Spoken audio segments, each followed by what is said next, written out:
Last week we spoke about genre. We said genre isn't a label. It's an emotional contract between you and the reader. It tells them how they're going to feel. Crime makes them suspicious, romance makes them hopeful, horror makes them afraid. But a contract is just words until something makes it real.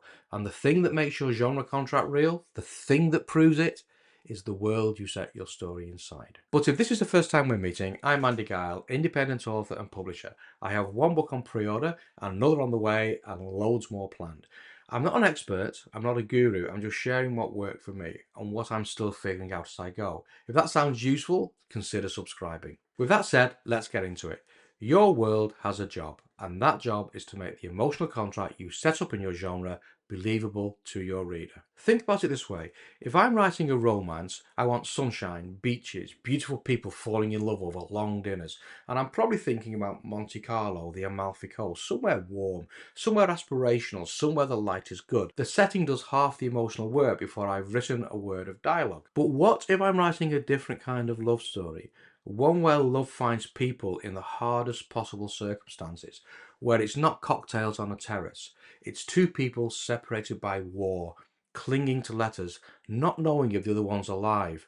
Now the setting changes completely. Now I need mud, distance, and uncertainty. The world matches the story's emotional weight. My view is that the world has to match the genre contract. If it doesn't, if I set my dark, bleak crime novel on a sun-drenched beach, something feels off. The reader might not be able to name it, but they stop trusting me. The story and the setting are pulling in different directions, and the reader will feel that. When I look at Greymere, my fictional city, a post-industrial northern town, I've got a down-and-out detective who's drinking himself to death. He's fighting corruption, he's fighting himself, and he's fighting the world where he lost the woman he loved. Could I have set that in Monte Carlo? Technically, yes.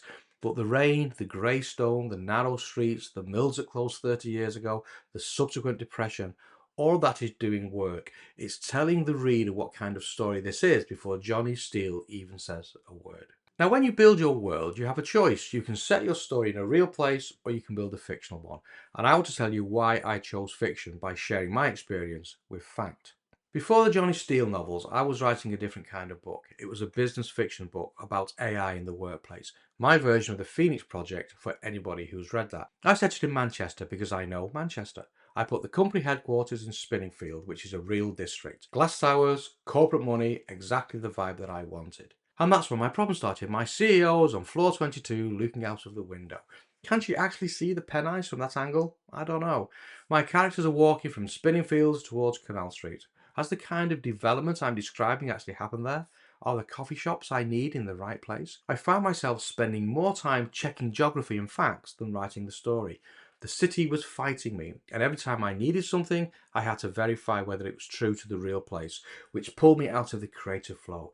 It felt like a battle, not a story. So I scrapped it. The idea was probably good, and I may or may not come back to it one day, but Manchester was constraining me. When I started building Greymere, I wanted freedom. Now, when I need Leigh to see the shore of the lake from her apartment, she can, because I say so. When I need a quarry near the northeast corner of the lake for a future plot, I can put one there. When the third book takes me into Eastern Europe, I invent the towns. The world expands to serve the story. It never fights and constrains it. But Greymere isn't just made up out of thin air. It's anchored in reality. If you spent a day with me, I'd take you up to Windermere and show you the parts of the Lake District that influenced my thinking. The lake, the valley, the river that flows down into Morecambe Bay. And that's informing River Grey and Alderton Bay. It's not a replica, it's a loose affiliation of the truth. The geography is believable because it has a real world cousin, but the details inside that geography don't constrain the story. And when I introduce some Eastern European towns, they'll be based on real towns, but not constrained by them. Like most authors, I read a lot of genres: horror, crime, sci-fi, fantasy. I think the decision to build Greymere as a fully functional fictional world was a conscious decision borrowing from the fantasy genre. Think about the Game of Thrones. Westeros isn't real, but you can see the geography of the United Kingdom underneath it. The North, the Wall, King's Landing. It's believable because it has a real world cousin, but it's not constrained by it. George R. Martin never had to check when you can actually see the pennines from the floor 22 of a building. He built the world so the world did what the story needed. So I looked at that and thought, what if I build a world with that kind of depth, but set it in a believable Northern England setting? Crime fiction doesn't usually work that way, but there's no rules that say that it can't, so I did it. But how do I actually build a world like Greymere? I think of it as building containers. Greymere is the big container. When I started, I didn't know what was inside it. I just knew everything would happen here. This is my boundary. This is my city. Then the story starts telling me what it needs. Johnny needed somewhere to live, so I think about who Johnny is, a broken man, drinking, declining, and I build a location that matches. And I end up with a terraced house in a typical northern English street of terraced houses, in an area I call the Mill Workers' Quarter. And the house itself becomes an extension of Johnny.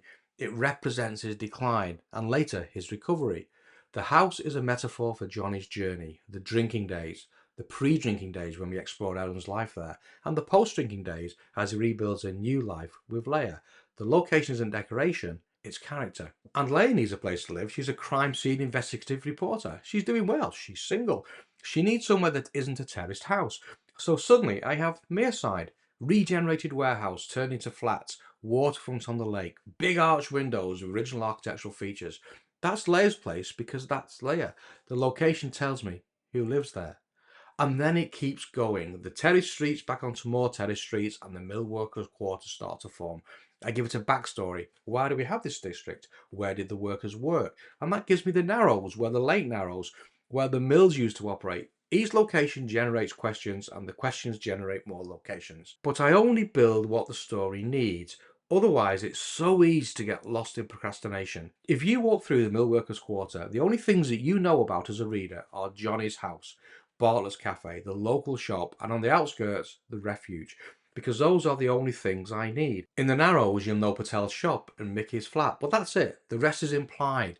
It exists in the sense that the district exists, but I haven't detailed it because the story hasn't needed me to. So my method is big container first, location driven by the story needs, details only when the reader needs to go there.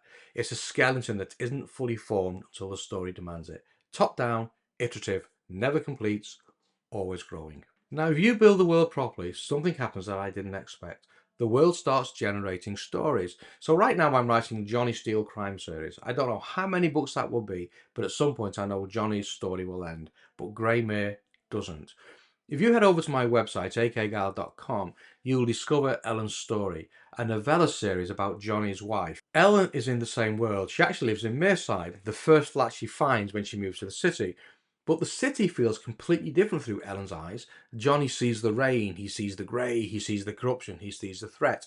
The world is out to get him, and to be fair to him, it was, and it succeeded. But Ellen sees the sunshine, she sees the flowers, she sees the people, she sees the lake, she sees the life. Same streets, same building, completely different city. The characters become the lens and they have their own stories to tell. But the bigger surprise for me was the idea of writing historical novels. I never planned to write historical fiction. I do read historical fiction.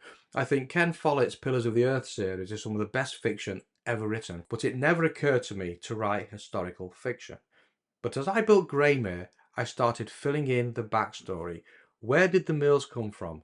How did the mill workers' quarter develop? Where did they get the wool? How did they extract the dye down the River Grey? How do we end up with Greymere blue as a colour? And the questions kept pushing backwards. Where did that come from? And before that, and before that, and before that. And I ended up tracing the city roots all the way back to 1067 when it was nothing more than a lake and some huts. And suddenly I was looking at 30 generations of families living and dying and building inside Greymere. I was looking at an entire series of historical novels, novels I never intended to write, but now I'm interested in. And the city asks for them. The world I'd built for a crime novel had generated a complete different genre of stories all of its own. And that's the argument I want to leave you with. Most writing advice treats world building as something you do to support a story. Build the world, then write the book. But if you build your world well enough, if you give it history, if you give it depth, if you treat it as a real place, it stops being a container and starts being a collaborator. It shows you stories you didn't know were there, and that's really exciting as an author. So what's the practical takeaway? Start with a big container, give it a boundary, then let the story tell you what goes inside it. Build locations that serve your character, detail only where you want the reader to go, and give the world enough depth that it can surprise you. Next week, we're going to talk about character development because the world shapes how the reader experiences the story, but the characters are the lens. Johnny and Ellen have proven that to me. Same city, completely different experience. How you build those characters and how they see the world you've created, that's what we'll get into next time. Until then, don't forget to like and subscribe. Take care, and I'll see you later.